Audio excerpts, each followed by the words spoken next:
As of the published date of this episode, I am an associate of Ulta Beauty. The ideas and thoughts represented here are my own and not that of my employer.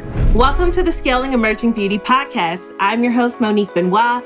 And for this week's episode, we have guest Reena Goodwin here to talk with us about all things related to PR. Here's a snippet from our conversation. The important thing to remember as an emerging beauty brand is that journalists don't write stories on events, quite frankly, right? Like, this is a bridge builder. This is a relationship builder. So just keep that in mind when you're considering like the ROI of things like press events and so forth. You know, just like everything with PR, it's a long game. Let me tell you a little bit about Reena. Reena started her career in PR working for agencies and currently is the CEO and founder of Factor PR, a boutique and award-winning PR agency that works with emerging brands in beauty and wellness. I'm so excited for y'all to hear what we're talking about today because, as I recall, we actually haven't talked about PR and taken a deep dive into this area of marketing. If you aren't familiar with PR, it's a fantastic complement to a lot of those core marketing strategies that I've focused a lot of topics on here on the podcast. Reena shares some fantastic insights as to how PR can truly help you build your brand and also bring in consumers who are going to be parts of your tribe. I'm really excited for y'all to hear today's episode. Let's get into it. I actually have yet to have anyone talk about PR specifically on the podcast, so I'm so excited for our conversation today. I know, at least for me, PR was one of those items that was fairly new to me on the buying side. Like, I knew about brand marketing, I knew about brand management, but the PR aspect was totally unheard of. And I mean, I say this as someone who was a consumer of magazines like in the early 2000s. So I'd love for you to just start us off with the conversation by telling us how you define PR and how you think it can help early stage brands, in case folks are similar to me. Like, how is PR really helping us as we're emerging brands? Such a great question, Monique. I get that question quite a bit, especially from folks that are, obviously very familiar with marketing and sales. PR is such a great way to help complement your marketing and sales efforts. But believe it or not, especially for early stage beauty and wellness brands, it's not always fully leveraged. And what PR really stands for is public relations. So in terms of what that really means, it's the activity of influencing public perception about your brand through a variety of different communications channels. So that could be communicating via journalists and the media. It could be through influencers, through your social media channels, right? All of these things really work together to help kind of influence that perception or impact your reputation as an early stage beauty brand. There's a quote by author S.H. Simmons that I really like, that I sometimes share to sort of help illustrate this point. So bear with me. It's kind of a funny one, but hopefully we'll paint this picture, especially for those that might not be so familiar with public relations. Okay, so gender pronouns aside, the quote goes something like this. If a young man is on a date with a young woman and tells her how fantastic he is, that's advertising. If the young man is on a date with a young woman and tells her she's a great conversationalist, she has beautiful eyes, and he really likes her, that's marketing. But if someone else approaches the table and tells the young woman how fantastic the young man is, that's PR. So you can see in terms of like decision making, the kind of tension that public relations can create with someone where, oh my gosh, now I've got someone else entering the picture that's essentially endorsing, in this case, the date, but maybe it's your product, right? And we know that tension creates an impact on the consumer, right? Because now there's a big decision that they have to make, right? Like, do I purchase? Do I not? And of course, that word of mouth is so important for an early stage beauty brand. That's so interesting, Reena, because another quote that I like that talks about brands and marketing says that a brand is what other people say about your brand. So, we often, or marketers or brand founders will often think, no, the brand is what we define ourselves, but it's very much how other people view your business. And so I feel like that's exactly what you were saying with PR. It's like, no, what does someone else say about this young gentleman who's on this date with you? So I love that. So I know that you've also worked a lot with DTC clients in terms of helping them grow and working with them specifically on the agency side. I'd love to understand what aspects of marketing PR impacts in terms of who you're working with, who you might be reaching out to. And then also, does this impact drive overall brand awareness? I've talked on the show before about aided awareness. Does it drive conversion? Because there are different marketing tactics, right? Some are top of funnel, some are bottom funnel. Would love to understand from you how PR plays a role in all of those different arenas of marketing. Such a smart question, Monique. And honestly, it's such a hot button topic in my industry because I think there's this misunderstanding about public relations in that the value of public relations is sales ultimately, right? Because bottom line, that is what a DTC brand, especially early stage, of course, is very concerned about is revenue growth, is profitability. And so engines such as marketing and sales funnels are so important, right? The direct sort of cause and effect of those activities should be revenue, should be sales. However, the direct cause and effect of public relations is a little bit harder to measure because essentially what public relations, the activity of doing so is affording an early stage beauty brand is shaping a public perception. It's more about reputation versus revenue. So there's a correlation, right? The better your reputation, the better revenue ultimately, right? But if an early stage beauty brand is looking for a silver bullet, public relations is not it, right? Like you've got to get that marketing sales channel up and running. Folding in public relations can help sort of complement your marketing and sales efforts. So a great way of illustrating this, if someone is right now in front of a screen or the next time you're in front of a screen, is just simply Google something like best sunscreens, for example. And what you will see, which is very typical, is at the very top of the screen, you'll see kind of like a carousel of products that the Google shopping, right? Like, oh, Neutrogena's got this one and, other brands are just sort of listed, right? That's marketing, right? That is the brand awareness. You don't know what to buy unless you know it exists, right? So Google is set up, poised very well for exactly that. But if you scroll just a little bit further, you'll typically see best of listicles, right? Vogue's best sunscreen, Elle's best sunscreens, etc. That's PR, right? The value of it. So the first sort of section is to tell you we exist, buy my sunscreen, right? The second section, those best of lists are of the same things where we exist, buy my sunscreen, and here's why you should buy my sunscreen, right? So the impact is a little bit different, right? And in those listicles, you're typically listed, of course, with other competitors and so on and so forth as well, too.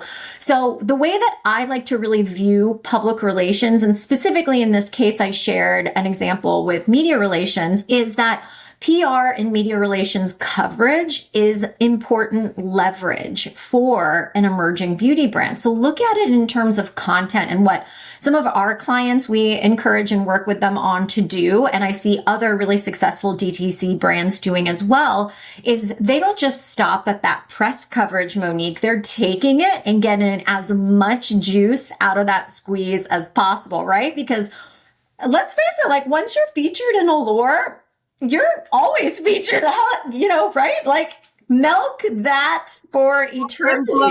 That emblem goes with you everywhere as a best of. It's a status symbol, right? It's a status symbol. Amen. So like putting that on your website, putting it in your email newsletter, right? Leveraging it for more media accolades, all of that. I've even seen obviously like people putting like stickers like featured on Allure or featured in Allure on their packaging. Like there's so many different ways that you can leverage PR exposure as content.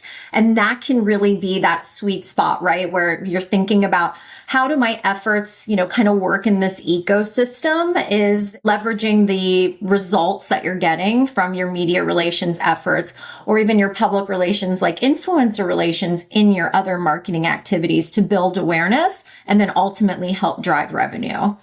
That's really good, Reena. And as I think about that, the other aspect that PR adds that's different from traditional marketing is that, as you mentioned, like an Allure or an Elle, those publications or those publishers have dedicated resources that just look at beauty products, just look at wellness products. So there's an element of expertise that comes with their recommendations, even if they are paid.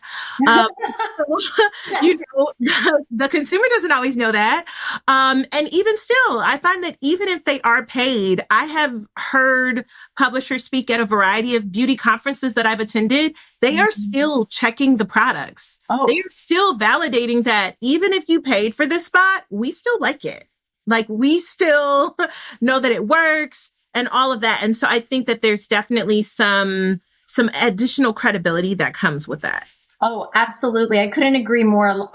Several months ago, my colleague Allie and I were visiting the Good Housekeeping Institute.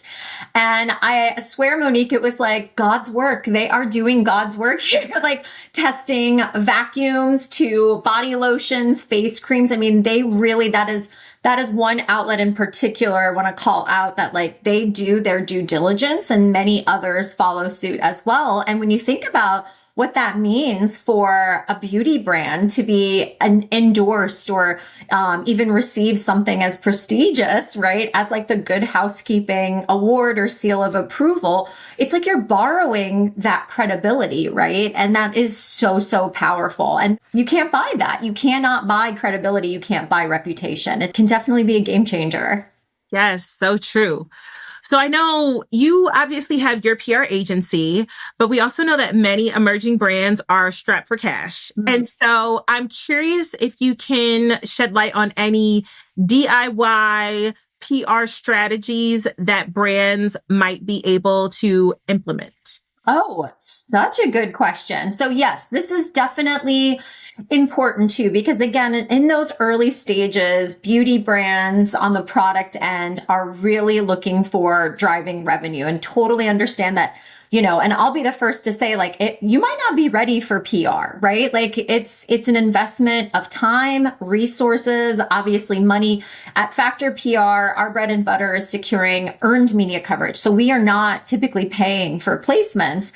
Therefore, you have to be patient. And, I understand sometimes maybe we have more money than time or vice versa. But if you are in that place where you have more time than money and you do want to DIY PR your own efforts, there's a number of ways of doing that. First and foremost, the most important thing to remember when it comes to PR, particularly media relations, is it's all about relationships, right? So it doesn't cost anything to go out and make an introduction. So one of the easiest things that you could possibly do is to just find out who would write about your brand or your product or your story, right? Actually, at Factor PR, we have a mini course called the DIY PR Project. And this is what, I know, right? This is what we teach our students actually is like 70% of PR is really in the preparation. And so one of those important steps to earning press coverage for your brand is preparing for it before you procure it. And there's no better way of doing that than reading the news. So get those subscriptions to those publications that you want to be featured in, whether online, print, start watching it, via television, if that's your jam as well too. So you can really understand that individual publication's landscape and who to pitch. Because, I recently met with the beauty editor at InStyle. She said, I get 800 pitches a day, like 800. Could you imagine that? And it's hard. Like God bless our editor friends. Like they have their work cut out for them. That should tell us how unbelievably competitive it is. And the brands that stand out are the brands that break the mold in some way. Like they extend that olive branch, they give before they ask. right? Like they're adding value for that journalist as an emerging brand. Now the big brands, that's for a whole other topic. Of course, too, there's just household names are household names. So they kind of, they've worked hard, so they cut in line. But for those that are on the more emerging side, you do have to get a little bit more creative. So at Factor, one of the ways that we did that for some of our CPG brands, actually, it's just a few weeks ago, is we hosted an interactive media and influencer event. So they're able to not just show the products, but get very hands-on with these products. And it was so successful that we're going to be doing it again in Los Angeles in a few months as well, too. So that's what I mean by getting creative about your public relations efforts. So much of it is just, reaching over, extending above the table, and just shaking hands and so forth doesn't really cost you money, right? It costs you more time than anything. So thinking about, how you can leverage your own time to make those connections with journalists, reading the news so that you're pitching the right people and being efficient with your time and theirs, of course, too. And then again, just comes right back down to relationships. I consider our DIY PR course, it's not necessarily a shortcut because there aren't many shortcuts in PR if you're starting out, but it is a smart cut, right? So there's, tools and templates and things like that. So you're not like, how do I write a pitch, right? We help you with stuff like that. As you talk about networking, that made me curious. Are there specific events that brands or brand founders can attend where they might run into a publisher? Is that one of those things where publishers actually don't like to be approached? I know, as someone who has been a retail merchant, I know what it's like to have folks want to kind of hunt you down because it's like, Monique is the buyer. And it's like, let's see if we can find her. Yes. So I mean, it has, and some folks don't mind it. And other folks are like, I'm incognito. I'm wearing all black. Like, you're not going to ever recognize me. So publisher side. Oh my gosh, yes. So trade shows are honestly, so many emerging beauty brands are at trade shows. And I know a lot of journalists and influencers go to those trade shows because they want to discover new and exciting brands as well, too. So, that's like an IBS or New York Now or something like that. It can be really, really great. But, I've, been at those trade shows with clients before, and, there's usually a press room at that event. But if you're on the floor with the brand, you are not in the press room, right? You're representing your brand. So unless you've got a publicist there on site whose sole job is to track down the media in the room, it's hard to do it, right? Because to your point, sometimes they don't disclose themselves. If they have a lanyard, that's how you know, right? And even then, it's like a rabbit hole. So that's why we honestly created an event just for media and influencers, is that so we could get everyone in the room, and that every single person that attends the renewal event is someone that can introduce my brand to millions of more people, right?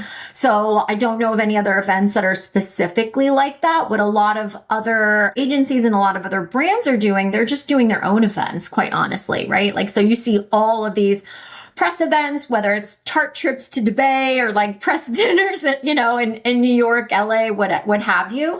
Those tend to be pretty successful, I would say too. But the important thing to remember as an emerging beauty brand is that journalists don't write stories on events, quite frankly, right? This is a bridge builder. This is a relationship builder.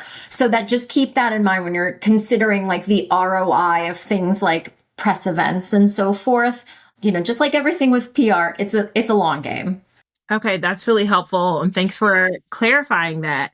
So I know there are, shifting from DIY to go back to the agency side, I know there are a lot of big PR agencies, and there are also smaller or boutique agencies like yours. What are some of the differences with going big versus going small? And then what are some questions that brands should consider when they're looking for someone to manage their PR? How can they suss out the phonies, if you will, or the folks who might not represent them so well? And then also, find really great partners or potential partners for them.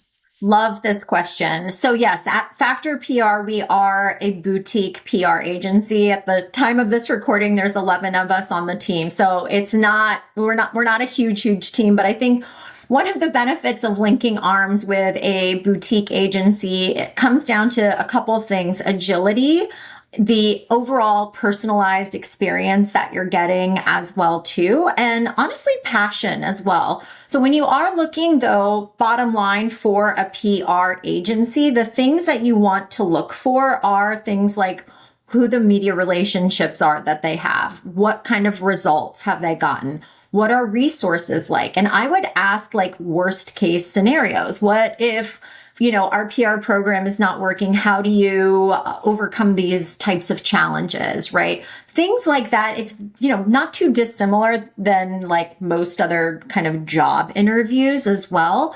But what I really appreciate that we do at Factor PR specifically, and I think this is a great thing about boutique agencies as well, is that they get very, very close to the client or the brand, acting as an extension of your team. So in addition to sort of leveraging their expertise and results, you're also learning from them as well too, which I think is always great when you're hiring any kind of outside agency. Even myself, when I have done so, I want to be smarter after I work with you, like I want to know this stuff, particularly too, if you're, we usually on the PR side are working with someone, if it's not the founder, it's the marketing person, right? So as a marketing professional, you want to have an understanding of public relations, just as a PR professional wants to have this understanding of marketing as well too. So there are definitely benefits to both, right? Like I've worked with some brands where they started off very boutique with us and then ended up going with a larger PR agency. They did that for a while and then they came back to us,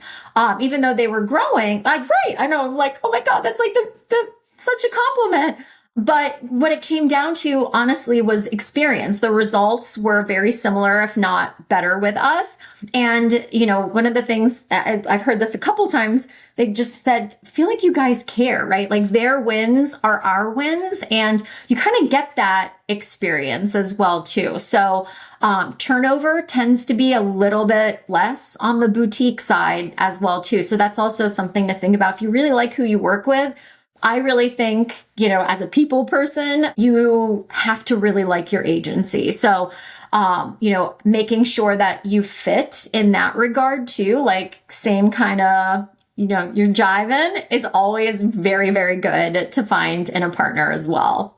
It comes back to relationships again. Mm-hmm. And in so many areas, I've had these conversations around strategic financing, had these conversations around building out your team, retailers. Either way, it's all often about relationships and making sure that you find the right fit for your brand. So it's interesting. At the end of the day, we're all humans. And so it's like, we kind of got to make sure we vibe with each other, right? Absolutely. Absolutely. So on the point or on the topic of outsourcing PR, do you think that there's a certain revenue threshold that brands typically need to see in order to outsource PR? Do you think it's more so tied to the funding that they have available and maybe goals that they're trying to hit? When do you think brands should go for it and consider outsourcing? Super smart question. And it will vary brand to brand, obviously, like based on their goals and objectives. What I would say is that if you are in a growth stage in your business, you will want to start at least considering PR. Now, when you actually pull the trigger and implement it, that's sort of like a sliding scale. I would consider it. So one thing to remember about PR, again, going back to PR and sales, it is a correlation, not a causation. So if sales right now, you've got to focus on that.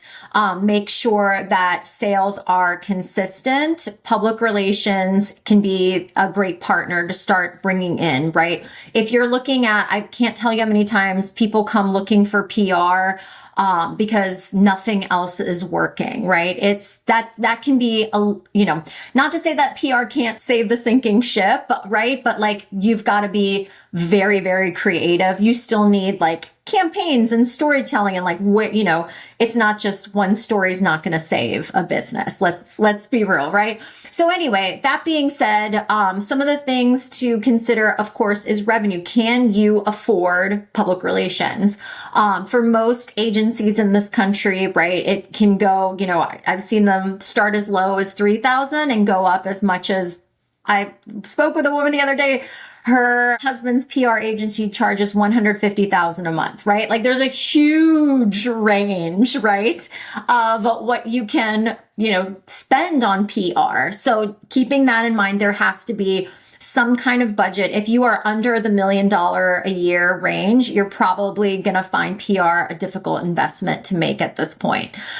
So a couple other things just in terms of your goal. I think if retail is a goal of yours, PR is very, very helpful. So we actually have, and you can speak to this more than me, right? But like, in addition to a great product, if you want to get in retail, you've got to show proof that people like your product. So there's got to be some element of, proof of concept, whether that's obviously like reviews, sales, influencers, social following, press coverage, things like that help create the groundswell of interest in your brand. So if that's on the docket for you, time to start thinking about public relations strategy as well too.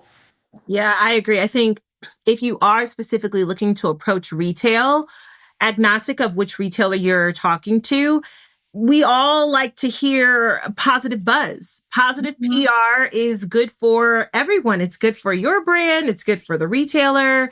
And so if you have those good stories and, those seeds are being planted, it's also another proof point for the retailer, to your point, to say, hey, other people like this brand. Hey, some of the publishers that we either work with or that we speak to, they're talking about this brand. So it's kind of one of those signals, if you will, that the brand is at least talking to some of the right people and is doing some of the right things, even if, let's say, you're still independent and still very much building. I'm so on board with that. I mean, you have to think about it too, right? Like when folks have approached you as well, probably a question as a retailer you wonder is like, okay, well, how are you going to support this relationship? Like, what is your PR engine? What is your marketing engine? Are you going to bring people through the door, right? And so again, they're looking for things like that as well too. And, I would also look at some of the brands that maybe you aspire to be as well. Chances are, I have yet to see like a large scale company not have PR as part of their communications strategies, right? Because I know I'm biased, but you always want people to say good things about your brand. And that's where PR comes into play. And while we're talking about the exciting aspects of public relations, right? Like, listicles and press dinners and so on and so forth, very Samantha Jones PR. There is also a lot of damage control that publicists are responsible for as well. And as you scale, need to be cognizant of that. Like, do you have a crisis communications plan? What if there's a product recall? Like, what if one of your retailers shuts down? Everything, comes back to how are we communicating about this, right? So something to keep in mind as well. We'll focus on all the happy brand growth building PR, but, I would be remiss to say that, there's also the side of PR where, we've got to come in and help sort of alleviate and mitigate things, whether they be in your control or not be in your control.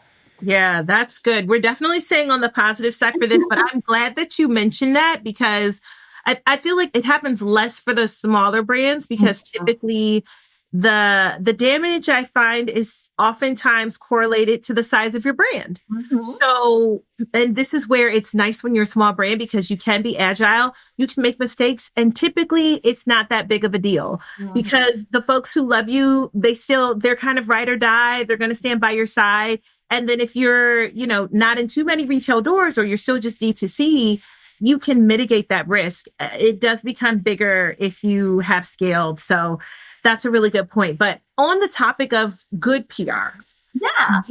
What makes for good PR? What makes for a good story? Are there things that brands should avoid, like at all costs, if they're trying to pitch a story to a publisher? Or are there certain ideas or things that they should consider seasonal, be it seasonality? Like, tell us, your tips around that. Oh, so much to say around that, I would say. But, I like to always remind brands, like, remember that usually good relationships precede good PR. Again, like if you're at that dinner table and someone's walking by and saying something good about you, they've had a really good experience. And so for most brands, hopefully, even in the early stages, they're thinking about that overall customer experience. So when we have a good customer experience, that will usually precede good PR, of course, as well, too. So, as far as like what to avoid, I would say, it would be very difficult to secure good press coverage, for example, or have good PR about your brand if you didn't do as much listening as you were storytelling or selling. And what I mean by that, we see this all the time in social media, for example. Like if we're always just sell, and not adding value to our clients, customers, etc., with it could be a unique perspective or education or something along those lines, it's hard to write a story, right? It's hard to tell a story about that. Like sometimes once in a while, we'll get clients that say, we have this big, marketing campaign we're going to get off the ground. Let's pitch it to the media. I'm like, reporters don't write articles on marketing campaigns, like unless it's like you've got a celebrity or something involved. Like always think about like, I got to put myself, ultimately in the consumer's shoes, the editor's shoes, and then, kind of working backwards from there. So making sure that whatever you're pitching is relevant. If you don't have news to share, that's okay. So going back to that, that note that I mentioned, like you should always have the PR engine running. That is the goal. That might not be your startup goal, but that should be the goal. And how do we make our brands relevant, right? It's kind of like meeting the consumer halfway. So one example could be, let's say again, you are a sunscreen brand. You're marketing your sunscreens, et cetera, too. But how can you educate the public about, sun safety during, peak times of the year? This could be a great time because we know products don't do interviews, to find a spokesperson to work with that can, who is credible, that can go out and, kind of speak on your brand's behalf. So that's kind of one tip I would say that you want to avoid, and we can get into affiliates and things like that. But when you are pitching an early stage brand where you don't have as much funding per se, you will probably come across a lot of slowdowns and difficulties getting placements for your products without having a relevant angle to it, some kind of spokesperson to speak on your brand's behalf. Things along those lines are really important. And just personally, one thing that I avoid doing when pitching consumer brands is avoiding directly mentioning their competitors.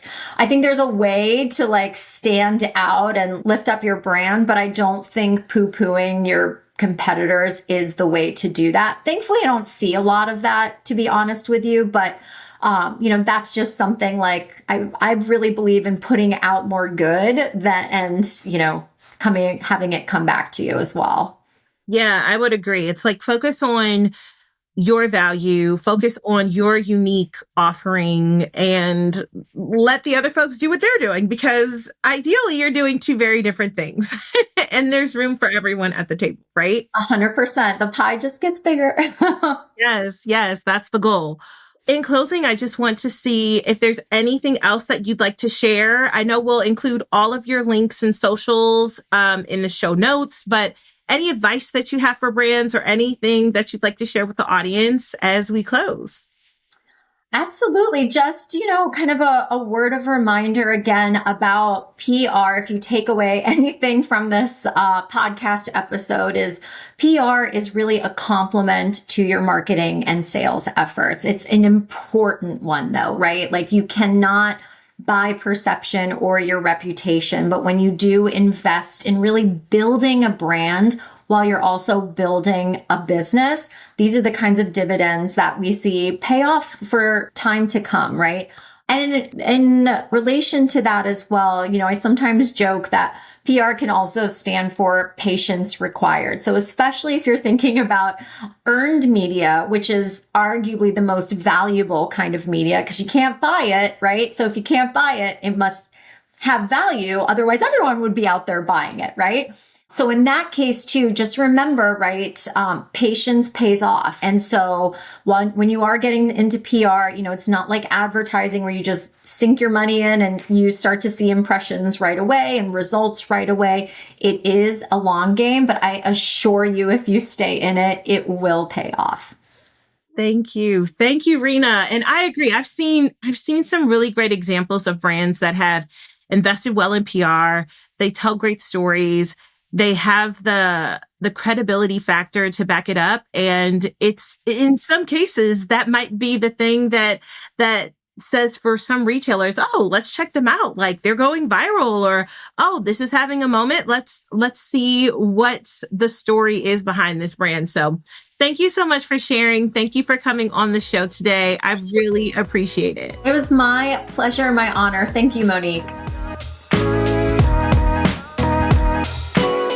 Thank you again to Reena for joining me on the show today. Be sure to check out the show notes as Reena has left some really amazing freebies that are going to be listed there. As always, if you found this episode helpful and you're listening on Apple Podcasts or Spotify, go ahead and leave us a review. It helps to ensure that other folks find out about the Scaling Emerging Beauty podcast. And if you're watching me on YouTube, give me a like and a thumbs up, subscribe to the channel so that you don't miss the next episode. As always, thank you for listening. I encourage you to share this with a colleague or a friend, and I'll catch you on the next episode. Bye.